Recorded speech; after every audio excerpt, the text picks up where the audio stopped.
slaughtering families in their homes, massacring hundreds of young people at an outdoor festival, kidnapping scores of women, children, and elderly, even Holocaust survivors.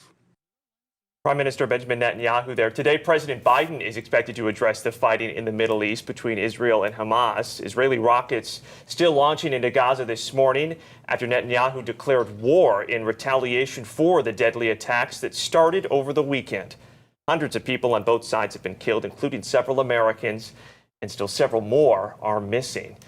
And here at home, a veteran-led mission is on its way to the Middle East. The goal is to enter Israel and to rescue Americans from the war there. Tampa-based nonprofit Project Dynamo has helped evacuate people from conflict zones across the world, most recently in Ukraine. 10 Tampa Bay's Andrea Lyon is live for us in Tampa with details on the group's plan to rescue those Americans. Hey, good morning, Caitlin and Josh. We are just hours away from what they will be calling Operation Promised Land. Project Dynamo will be landing in Israel around 10 o'clock this morning and updating us from their location over there in the Middle East. Like we mentioned, they have done this before. They are experienced. They've rescued Americans in conflict zones and disaster areas around the world, including Afghanistan, Ukraine, even right here in Florida during Hurricanes Ian and Idalia. Brian Stern, the founder of Project Dynamo, says right now millions of Americans are stuck in Palestinian territories and in between the corridor between Gaza and the West Bank.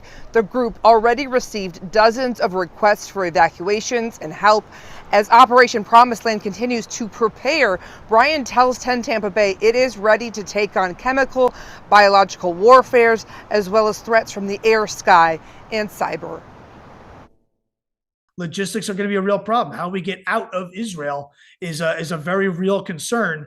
Hamas has already conducted offensive maritime operations. I have a real problem with getting a boat into Haifa, let's say, and getting people out by water and worried about getting attacked on the way out. There's always more problems than solutions, and we're setting conditions to deal with all those things. Project Dynamo tells us that they have heard of millions of Americans that are caught in the conflict over there. They're doing what they can to get people out where the government cannot. Ahead on Bright Side, we'll be talking about why he compares this to our own 9/11. Live in Tampa, Andrea Lyon, 10 Tampa Bay.